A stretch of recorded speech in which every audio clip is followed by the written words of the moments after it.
Welcome to another episode of The Brand Called You, a podcast and podcast show that brings you leadership lessons, knowledge, experience, and wisdom from thousands of successful individuals from around the world.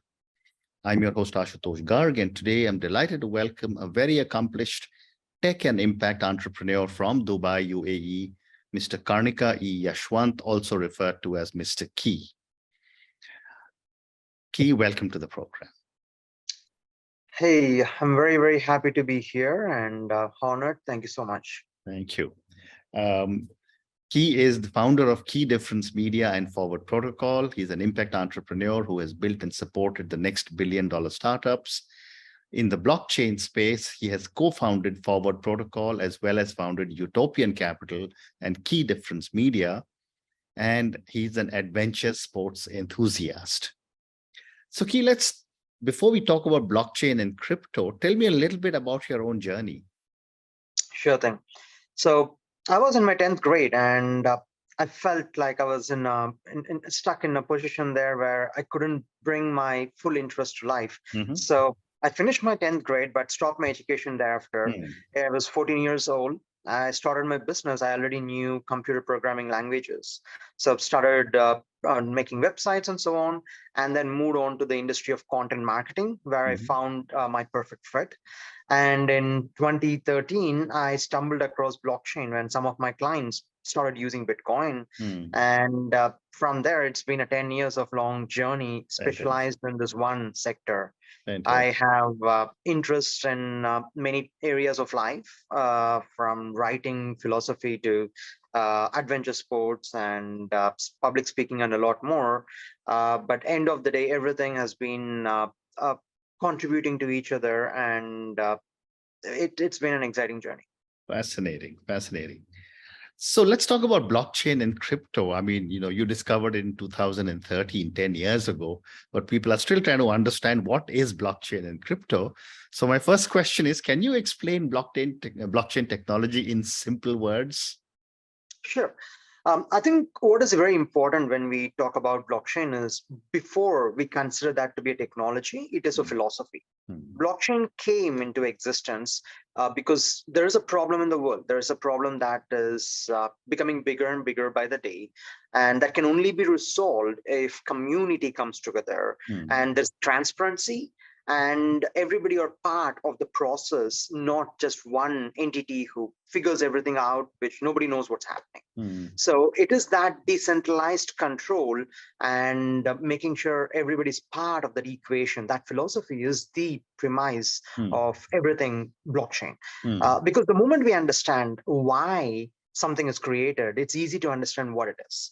So blockchain, in a very simple term, is, as the name suggests, it's a series of blocks connected as a chain. So every block stores data that refers to the previous block. So now when a block is created, you cannot go and modify what is existing in the previous blocks.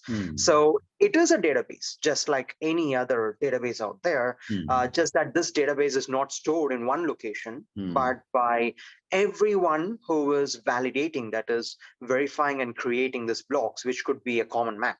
And this is stored across the world.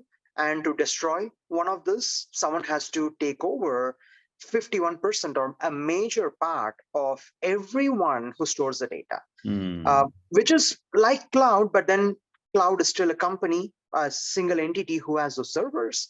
In this instance, it's individual. So it's not like a single takedown notice and you took down a network. You cannot do that here. So that's a very high level view. And for the common person, that's a very great explanation you've just given us. So Key, what are the differences between public and private blockchains, and how can each one be effectively used in different industries or businesses? Okay, so the public blockchain is just that the data could be still public or private, the visibility, but it is controlled. The validators, the nodes, or those who are hosting the information is everyone. It is open for a good part of the world, and the information is out there. So people can see the transactions. They need not understand the data in there, but then you can see what is happening between the parties, because everything is happening in the blockchain, which can be looked at in Blockchain Explorer, which is where you read the information or you see the data through the Explorer. In a private blockchain, everything is private, as the name suggests. So the primary difference or use cases is, if it is an enterprise, a company who is running something for themselves, for their organization, they could run it very well private. They don't need to depend on a public infrastructure. It's something that they could use for their company usage. And that's something that you can think about it this way. They're looking to have transparency within the company, but they're not really looking at being decentralized. It's a company's infrastructure. They don't want that decentralization as a benefit for them. If they want decentralization benefit, then they go on to a public network, or they could also create their own public network, which involves more than one company or the party, and they can run it. So in those instances, they do have an increased cost involved, because there are more parties involved. But it also gives them the ability to stay decentralized beyond just the part of transparency. Public networks are obviously more secure than the private networks, but the question really is, what are you using it for? Like any technology, the first question is, every technology is great, but whether is it for you is a question that you need to answer based on what you are looking for from that technology. Fascinating. My next question is that how does blockchain technology enhance security and transparency? And what are some of its limitations? Okay. So it increases security because now it's not a one entity or one company that's controlling. So it's diversified, which is great. And even the founder of a network need not, if structured right, need not know every other party involved, which is even more secure. Because the whole point is to not be centralized in any manner or form. And the technology is also evolving at an extremely fast pace, which is good, because this is the first time in the human history we have tens and thousands of social, economic, and security experiments happening at the very same time. In the past, it's like once in a few hundred years, a new government comes with a new way of doing something, and that is tested upon. But now it's every day, and that paves way for incredible amount of innovation and testing to figure out what works and what doesn't. Of course, any experiment comes with its risks, which is part of the innovation process. But it is being handled and processed because every individual who's taking part in that experiment is doing it at his or her own risk. So the security is something that has been evolving and continues to. The industry is extremely small still, but as the industry expands, everything is going to become better. And that's pretty much the part of the process. Well said. And how can blockchain technology help solve challenges in different parts of businesses? But I wanted to understand, because people say supply chain management becomes very efficient with blockchain technology, and I'd love to get your perspective. I believe supply chain is one of the most important places where it impacts. Of course, blockchain is going to be everywhere, just like Web2 revolution, databases, they were everywhere. So blockchain is no exception. But with supply chain, it's just more of both a process driven and an experiential thing. So it's a place where you could see where, let's say you buy a product, you could see where every part of the product comes from, ingredient, the raw materials, where is it coming from, who manufactured it, which specific person in that manufacturing organization in that particular location has taken part in it. All of that data can be visible, so that the moment you buy and look at a product, you can see it like a map. Everything of this journey of the last year or 2 years involved in that product's life cycle, because most of the time, if you track back to the earliest of the raw materials, it could have even been sourced like 3 years, 5 years ago. What if you could see all this information? What if you are able to visualize this and even go one step forward to experience it?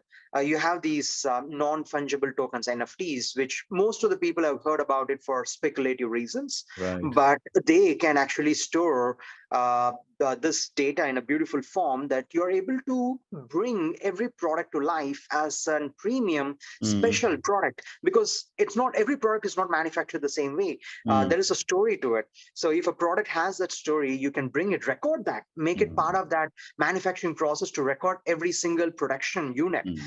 Say if it's a car, if it's a bottle of wine where you can create a story around it, you could do that and make it part of that product purchase. So the user buying it is not just buying one of the million products produced, but a specific product where this guy named XYZ sitting in a country, whichever country it is, producing this, the video recorded as part of that particular purchase. So you buy it, you know where everything is sourced. You are no longer feeling bad that maybe the product has used child labor, or maybe the product has used something illegal out there. You're able to see all of that. And it is in line with the values. Again, this is a technology which provides ability for you to do that. Whether a company does that or not, and whether they're being honest in the process or not, is a separate story there. But this ability exists to create a story around the product and make a purchase not only trackable, but also an experience. And that's a beauty. The blockchain has so many combinations of how you could build something around it. It's left to the creativity of the users and business owners to make that work. How fascinating. What a great response. Thank you. Let's talk a little bit now about cryptocurrencies. And crypto and blockchain are very, very closely linked to each other. My question is, with the rise of cryptocurrencies, how do you think the integration of blockchain technology will impact traditional financial institutions? Okay, so we already can see that a good part of institutions in many parts of the world are starting to explore and adopt and even provide a digital custody for the crypto products. So that's already starting to happen, and all others are looking at it as either their infrastructure for them to use it, because it makes their process easier, especially the inter-country, inter-geographical settlements, things that could be faster, quicker, they are self-accounting and many more. It makes their life so much easier, cuts down a lot of redundancy, makes it, brings it to a point where they're always ready for verification, and they are up to the up to date at all times. They don't really need to do a reconciliation at a particular day of the week and work on something paperwork to make everything look good. While they can use it for infrastructure, that's one thing, but the interest in the market is increasing for digital currencies or cryptocurrencies. And it's important for them not to lose out on a particular revenue and segment of customers, because if they don't cater to it, someone else will. Right. And it's a matter of market share, revenue, and retaining customers. While all this exists, there are new set of native Web3 native companies that are coming up who are providing these product services in the native way the blockchain community understands. So now the question is, why would someone use a traditional company to access the same digital products which you could using a Web3 or a blockchain native company? It's mostly the regulation, because these entities are structured appropriately for regulation, and they might serve better for a lot of institutions, funds, and so on. Whereas a direct Web3 native company would be a perfect fit for retail individuals and small businesses, etc. That might change a lot in the days to come, sure. Things can go either way based on who is progressing ahead. So if the regulations are becoming harder and harder, these institutions will outperform. But if there's a breakthrough on the regulation side, then the Web3 native companies will outperform. So it's a competition between both of them in one way. But at the other side, it is also an collaboration, because these entities in the traditional world need the Web3 native companies to guide them, to help structure their offering by either acquiring them or investing in them, which is something we have seen quite often happen, just not publicly. A lot of those things happen in a proxy names, because many of these companies do not necessarily want to associate them as pushing the agenda forward. But yes, it's both a competition and a collaboration happening at the same time. And some of the decisions by the governments would pretty much decide which side is going to take the edge. Well said. There is also a lot of discussion, and when I was preparing for my conversation with you, there is a lot of also discussion about the environmental impact of blockchain technology, specifically relating to energy consumption of cryptocurrency. And you're also an impact entrepreneur. So I thought I'd ask you, what are your perspectives? That's a very good question there. This is a part which I think we need to dive a little more deeper on in terms of data and statistics to determine. Because when you look at the top currencies, let's use the example Bitcoin and Ethereum.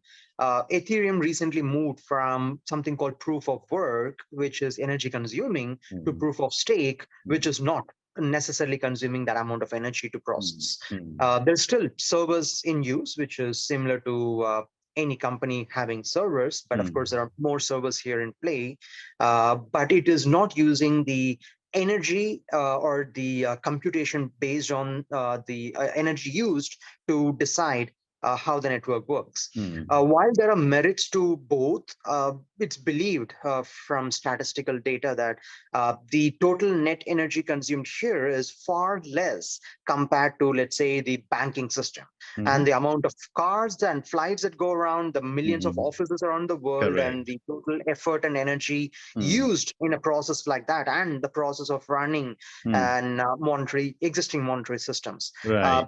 Bitcoin, if it is considered as one of the monetary systems in play, which has also survived, not as few hundred years like the traditional ones, but for over 10 years right now, and it is used more widely than every previous year as it passes. It is a system which has a specific limit. It's a currency. It is something that people can store value in and transfer, and it has many features of an currency, and it can be managed with an ongoing set of efforts needed to manage the network, and that is substantially lesser than what it takes to run some of the other, even the smallest of the governments, which are having their own monetary system out there. So while that might not look like a nice comparison, factually it is, because any blockchain-based product is a government, a bank, and a mint, and everything mixed together into one.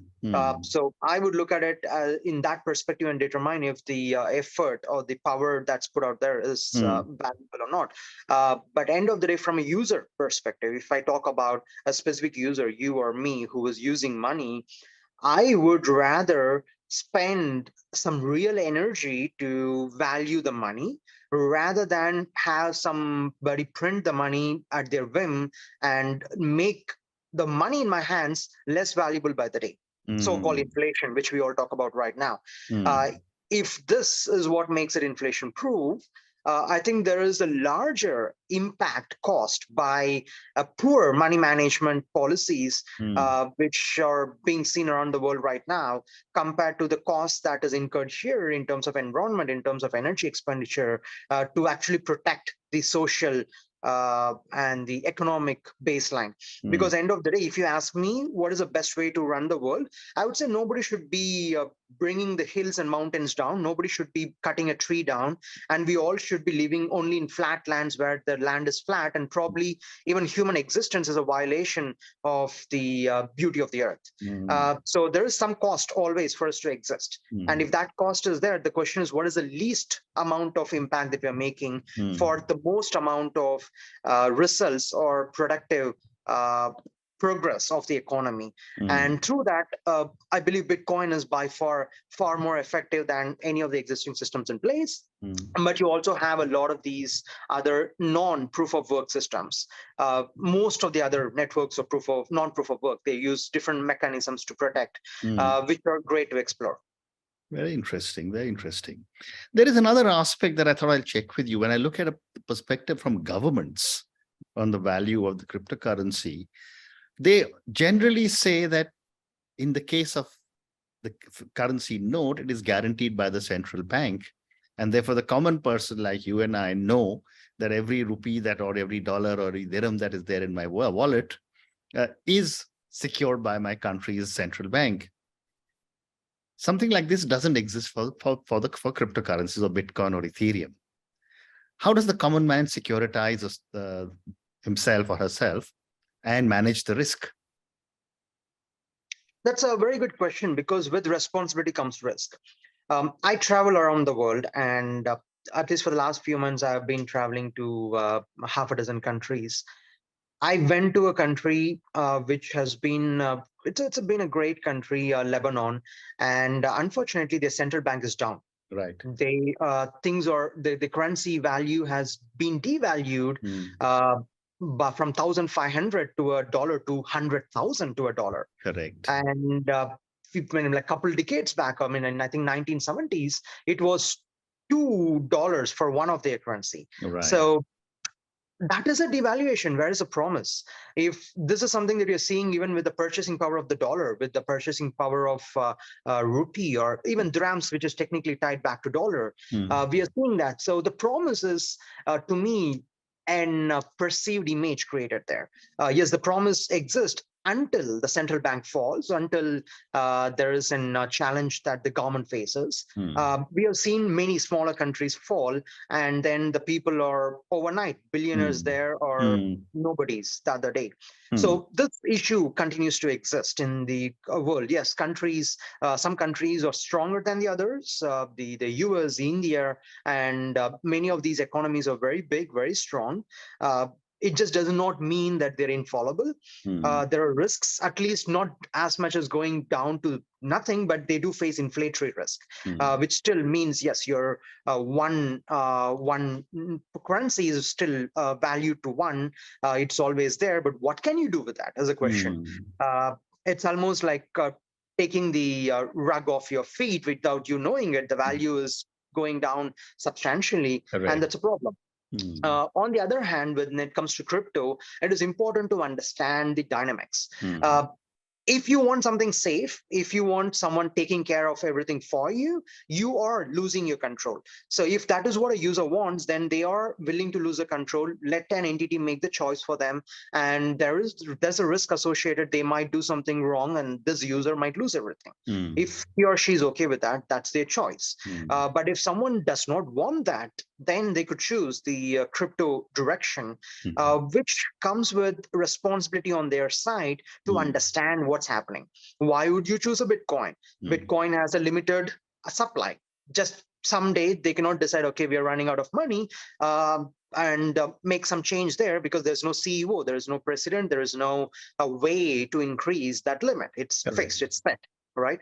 If you prefer that as a store of value, one of the reasons why for hundreds of years, wise men before us, they used gold, because gold was limited in its ability to be created. So they use gold, but gold can still be mined. There's a cost to mining. There is an energy, effort, and environmental hazards cost in the process, but there's a cost to it.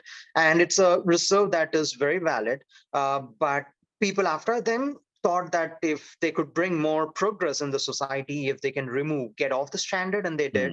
And we know where we are right now. And if we were to go back to what worked in the social experiments of hundreds and thousands of years, we need to go back to something that is limited, and or something that is even going down in availability. So Bitcoin is limited in that sense, but yes, the fair value of it is decided by the open markets. You still have, for every one Bitcoin that you have, it's always valued at one Bitcoin. It doesn't go less. But what is that value is determined by the buyer and seller in the market. And all the institutional forces. There are massive institutional forces, entities trading it, traders with large funds, hedge funds, and so on. So they are also out there profiting from it, just like in Forex market or any other market out there. But it is a means of value that some parts are taken care of, like the top limit. On the other hand, something like Ethereum is on the a downward supply. It's again a beautiful structure. Mm. Ethereum, by its very nature, is unlimited in its mint. So it's always created every single day. But on the other hand, the more the network is used, the more it is also burnt, something like removing out of the system. So on one hand, it's created, on the other hand, it is burned. So the more it's used, it becomes deflationary in nature. So while the world is fighting against inflation, we have a currency which is deflationary, which is beautiful. And now there are risks with that. There are risks because there's new policy changes that can happen. The validators can approve. There are new upgrades and updates that happen. So it is important, just like in any other country, where the parliament can make and pass new bills, new policies. Here, the community of Ethereum validators can pass new laws in terms of code. So the only difference is that for hundreds and hundreds of years, if you're part of any country, you're used to the safety that the country is taking care of your well-being. You didn't have a choice. You didn't have a choice 50 or 100 years before to say, okay, I don't want to hold my country's currency. I want to hold another country's currency. The forex trade is still prohibited in many countries. They don't allow their citizen to be part of the monetary system of another region. Why are they scared? What is the problem if their citizen holds it? I know these are questions for a user to ask. Why would their country not allow them to take part in something else? If you have gold, your country cannot say that you cannot have silver, you cannot have copper. When you can have that in commodities, why not have that in currencies? They're scared of something that is not spoken about. And if you look at these limitations that they create, the amount of money you can take in, the amount of money you can take out, they are all signs of how they control an economy. But if all of that is kept open, that is a fair market. And I believe everything should be judged based on fair market, not based on control, because we have seen in certain countries, the country's currencies are doing amazingly well inside the country. The moment you go outside, when there's a globalization involved, they are not worthy at all. So you can always create a safe bubble for the citizens, but the reality speaks for itself when it hits with the rest of the world. So there are risks, but people should be educated and they should understand what they're getting into, which they should be. Even with their government, if they're using their fiat currencies, they should really know what bill is passed, where the country currency stands, and what they hold. Is it cash? Is it paper? Is there a true value to it? And how much is the value 10 years before? What is expected value 10 years after? If the questions are asked, I think the fair currency or the fair hold of value will win. Well said. Fantastic response. Key, we've now run out of time, but I really want to say this has been an absolutely amazing conversation. I was actually listening to you completely wide-eyed, because for me, while I thought I knew a little bit about blockchain and crypto, the amount of detail you have given me has made me think again of how little I know. Thank you for talking to me about blockchain in so much detail. Thank you for talking to me about crypto and so many different aspects of crypto. Thank you for speaking to me, and good luck to you. Thank you so much. Thank you for listening to the Brand Called You videocast and podcast, a platform that brings you knowledge, experience, and wisdom of hundreds of successful individuals from around the world. Do visit our website www.tbcy.in to watch and listen to the stories of many more individuals. You can also follow us on YouTube, Facebook, Instagram, and Twitter. Just search for the Brand Called You.